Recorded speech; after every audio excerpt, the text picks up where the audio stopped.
Welcome back my Smarties. आप सभी लोग जानते हैं कि यूपी बोर्ड 2023 का बिगुल बज चुका है और अब हम सब एक तैयारी में जुटे हुए हैं। और आज हम आपके लिए सबसे बेहतरीन टॉपिक का महत्वपूर्ण क्वेश्चन आप लोगों के सामने है। तो आप सभी लोग जितने लोगों को ये सेशन का नोटिफिकेशन मिल चुका है वो फटाफट इस सेशन को देखकर अपने यहाँ से 4 नंबर पक्का कर सकते हैं, क्योंकि यह जो टॉपिक है वो बहुत ही इम्पोर्टेंट टॉपिक है। भारत में राष्ट्रवाद, और भारत में राष्ट्रवाद के इस टॉपिक से कम 4 नंबर के क्वेश्चन इस बार अवश्य आने वाले हैं, क्योंकि ये क्वेश्चन बहुत ही महत्वपूर्ण है। तो जितने लोगों को इसका नोटिफिकेशन मिल रहा है, सभी लोगों का टारगेट स्टडी पर आप सभी लोगों का स्वागत है। और आप सभी लोग अतुल सर के इस प्लेटफॉर्म पर महत्वपूर्ण तैयारी आप लोगों की चल रही है।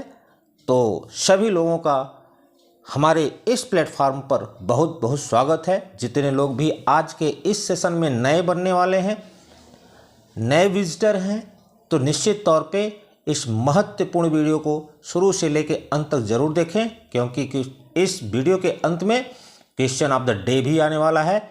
और हम जानते हैं कि हमारे बहुत सारे स्मार्टीज इस तरह से हैं जो निश्चित तौर पर यहाँ से बहुत अच्छा प्रॉफिट भी पा रहे हैं। तो जितने लोगों को नया ये सेशन मिल रहा है, नए विजिटर हैं, सभी लोग चैनल को सब्सक्राइब कर लें, क्योंकि यहाँ आपको मिलने वाला है हाई स्कूल, हिंदी, सामाजिक विज्ञान और साथ में इंग्लिश।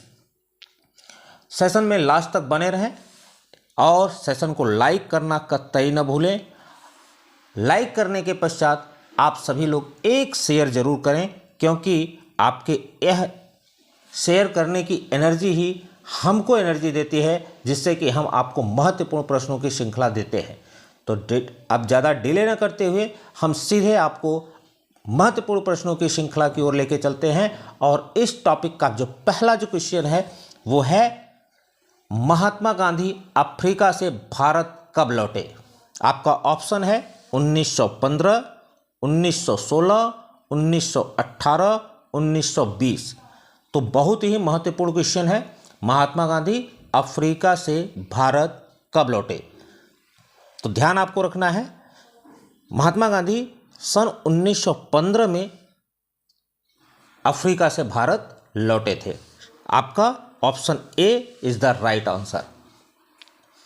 नेक्स्ट क्वेश्चन, भारत वापस आने पर महात्मा गांधी जी ने पहला सत्याग्रह कहाँ किया था। ध्यान रखेंगे, वापस आने पर भारत में गांधी जी ने पहला सत्याग्रह कहाँ किया था। और आपका ऑप्शन है चंपारण, बारदोली, अहमदाबाद और खेड़ा। ये चारों स्थान महात्मा गांधी के जीवन पहलू से जुड़े हुए हैं और ये सारे महत्वपूर्ण स्थान हैं। तो ध्यान में आपको रखना है, जो पहला उन्होंने सत्याग्रह किया था वो चंपारण से किया था।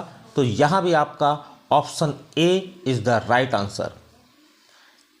चलते हैं नेक्स्ट क्वेश्चन की ओर।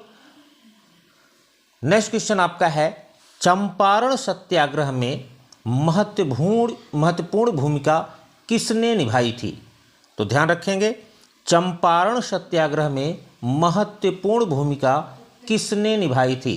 तो अभी जस्ट इसके ऊपर वाले क्वेश्चन में हमने देख लिया कि महात्मा गांधी जी ने चंपारण से अपना पहला सत्याग्रह स्टार्ट किया था। तो यहाँ जो ऑप्शन आपको आने वाला है, सरदार वल्लभ भाई पटेल, राजेंद्र प्रसाद, महात्मा गांधी और जवाहरलाल नेहरू। तो निश्चित तौर पे आपको आंसर पता चल गया होगा और आपका ऑप्शन सी महात्मा गांधी चंपारण सत्याग्रह में महत्वपूर्ण भूमिका निभाई थी। नेक्स्ट क्वेश्चन और महत्वपूर्ण क्वेश्चन, असहयोग आंदोलन का नेतृत्व किसने किया। असहयोग आंदोलन का नेतृत्व किसने किया। तो ध्यान में रखेंगे, आपका ऑप्शन है जवाहरलाल नेहरू, मोतीलाल नेहरू, लोकमान्य तिलक या महात्मा गांधी। तो असहयोग आंदोलन, ध्यान रखेंगे, असहयोग असहयोग आंदोलन, भारत छोड़ो आंदोलन, भारत छोड़ो आंदोलन,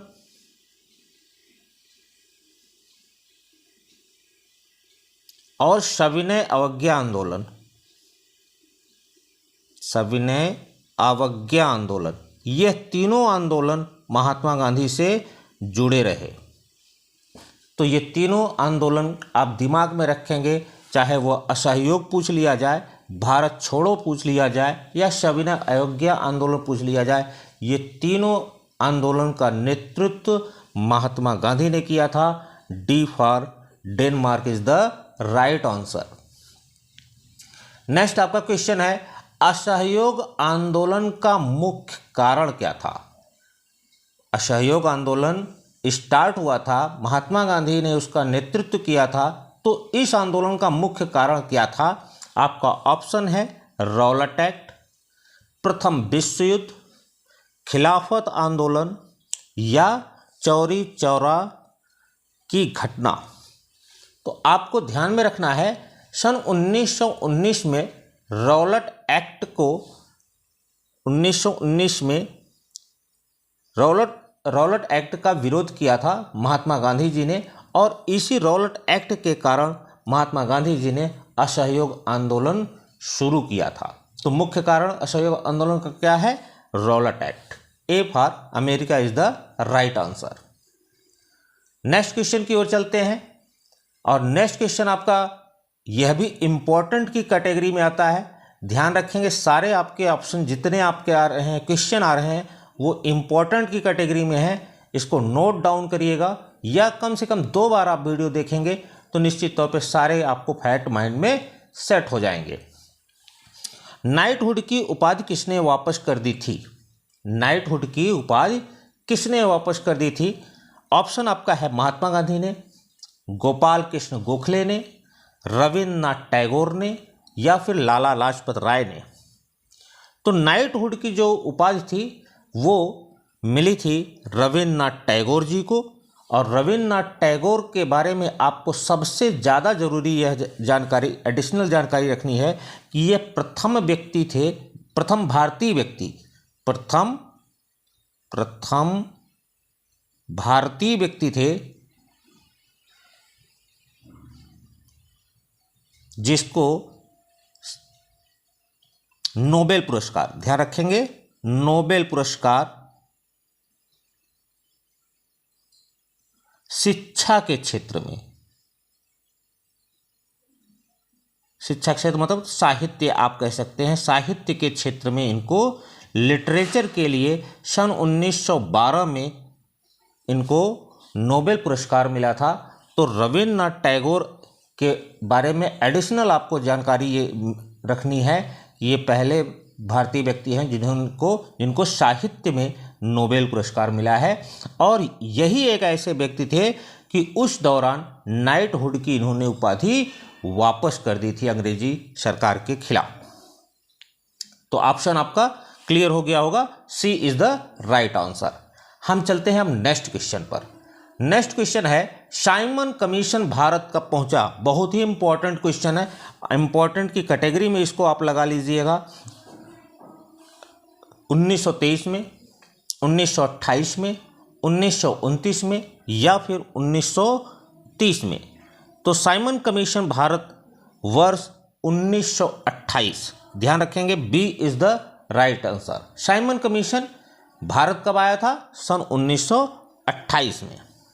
क्लियर हो गई होगी बात। फिर अगला क्वेश्चन है, साइमन कमीशन का विरोध करते हुए, साइमन कमीशन का विरोध करते हुए निम्नलिखित में से कौन पुलिस की लाठियों के प्रहार से शहीद हुआ? साइमन कमीशन का विरोध करते हुए निम्नलिखित में से कौन पुलिस की लाठियों के प्रहार से शहीद हुए हैं? उनका जो ऑप्शन है, मोतीलाल नेहरू, लाला लाजपत राय, गोपाल कृष्ण गोखले, या देशबंधु चित्तरंजन दास। तो आपको यह ध्यान में रखना होगा कि साइमन कमीशन का जब विरोध हो रहा था, उसका विरोध का जो नेतृत्व कर रहे थे वो लाला लाजपत राय जी कर रहे थे, और उस समय की अंग्रेजी हुकूमत ने लाला लाजपत राय पर लाठियों का प्रहार किया, जिसमें उनकी मृत्यु हो गई थी। तो लाला लाजपत राय, जो यहाँ पे आपका ऑप्शन बी है वो आपका राइट है। आपको लेके चलते हैं अब अगले क्वेश्चन की ओर। आपका अगला क्वेश्चन है, भारतीय राष्ट्रीय कांग्रेस ने पूर्ण स्वराज प्राप्त करने का लक्ष्य कब घोषित किया? Important question. यहाँ से आपको 3 एडिशनल जानकारी मैं देने वाला हूँ और इम्पोर्टेंट की कैटेगरी में ये क्वेश्चन है और क्वेश्चन को आप ध्यान से पढ़ेंगे। भारतीय राष्ट्रीय कांग्रेस ने पूर्ण स्वराज प्राप्त करने का लक्ष्य कब घोषित किया? 1920 में, 1929 में, 1930 में या 1942 में? तो ध्यान आपको रखना है कि सन 1929 ये इसका सही आंसर है। भारतीय राष्ट्रीय कांग्रेस ने पूर्ण स्वराज की मांग 1929 में की थी। दूसरा यहाँ के एडिशनल जानकारी रख लीजिएगा कि 1929 में भारतीय राष्ट्रीय कांग्रेस का जो अधिवेशन हुआ था, क्या अधिवेशन, तो जो अधिवेशन हुआ था वो कहाँ हुआ था, यह भी क्वेश्चन आपका बन सकता है। तो 1929 का जो अधिवेशन था भारतीय राष्ट्रीय कांग्रेस का, वो आपका लाहौर में हुआ था। कहाँ हुआ था? लाहौर में। दूसरा क्वेश्चन यह भी बन सकता है कि इस अधिवेशन की अध्यक्षता किसने की थी? तो आपको ध्यान रखना है कि इस अधिवेशन की अध्यक्षता जवाहरलाल नेहरू ने किया था। जवाहरलाल नेहरू ने किया था। तो यहां से आपको 3 क्वेश्चन मिल रहे हैं। पूर्ण स्वराज की मांग कब हुई थी? 1929 में। कहां से हुई थी? लाहौर अधिवेशन से हुई थी। इस अधिवेशन की अध्यक्षता किसने किया था? जवाहरलाल नेहरू ने किया था। तो ये 3 क्वेश्चन आपके यहाँ से रेडी हो रहे हैं और तीनों क्वेश्चन आपके एग्जाम के नज़रिए से बहुत ही इम्पोर्टेंट है। या तो आपका ये टाइम पूछेगा, या तो आपका ये स्थान पूछेगा, या तो इसकी प्रेसिडेंसी पूछी जाएगी, अर्थात इसकी अध्यक्षता किसने किया था यह पूछा जाएगा। तो ये इम्पोर्टेंट कैटेगरी का क्वेश्चन। चलते हैं नेक्स्ट क्वेश्चन पर।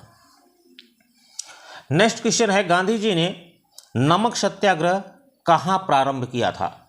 गांधी जी ने नमक सत्याग्रह कहाँ प्रारंभ किया था? और आपको मैं एक एडिशनल जानकारी दे दूं, सन 2017 के बोर्ड के पेपर में यह क्वेश्चन आपका बना हुआ है, जिसका ऑप्शन है पोरबंदर, दांडी, वर्धा या चंपारण। तो नमक सत्याग्रह कहाँ से प्रारंभ किया था उन्होंने, इसकी जानकारी आप सभी को है। जिनको नहीं है वो बी, अर्थात दांडी से इन्होंने नमक सत्याग्रह का प्रारंभ किया था। क्वेश्चन क्लियर हो गया होगा। नेक्स्ट क्वेश्चन की ओर चलते हैं। नेक्स्ट क्वेश्चन है, सविनय अवज्ञा आंदोलन कब चलाया गया?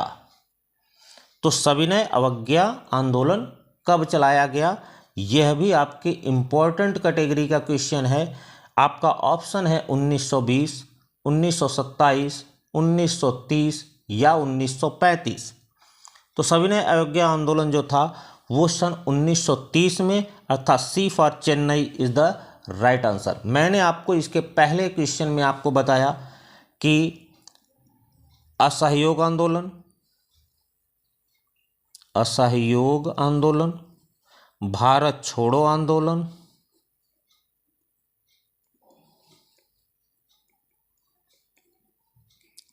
और तीसरा सविनय अवज्ञा आंदोलन।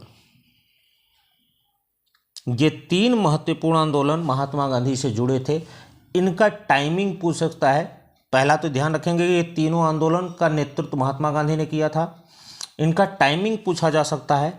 तो असहयोग आंदोलन 1920, भारत छोड़ो आंदोलन 1942 और सविनय अवज्ञा आंदोलन 1930।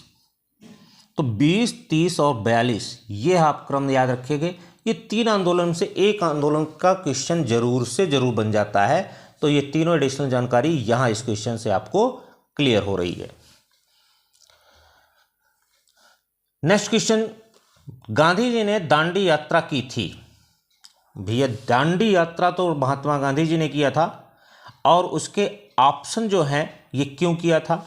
रौलट एक्ट के विरोध में, क्रिप्स प्रस्ताव के विरोध में, उत्तरदायी शासन की स्थापना हेतु या फिर नमक कानून तोड़ने हेतु। तो आपको जो दांडी यात्रा हुई थी, हमने आपको इसके पहले यह बता रखा है कि दांडी यात्रा किसने शुरू किया? महात्मा गांधी ने शुरू किया। किसके कब किस वजह से यह यात्रा शुरू हुई थी? तो ध्यान रखेंगे, नमक कानून तोड़ने हेतु इन्होंने यह यात्रा शुरू की थी। क्वेश्चन क्लियर हो गया होगा। नेक्स्ट क्वेश्चन की ओर चलते हैं। नेक्स्ट क्वेश्चन है वंदे मातरम गीत के रचयिता। तो यहां आपको ध्यान रखना है, वंदे मातरम गीत के रचयिता कौन थे? पहला आपका ऑप्शन है रविन्द्रनाथ टैगोर, दूसरा ऑप्शन आपका है सोहनलाल द्विवेदी, आपका तीसरा जो ऑप्शन है बंकिम चंद्र चटर्जी, और चौथा ऑप्शन आपका है रामधारी सिंह दिनकर।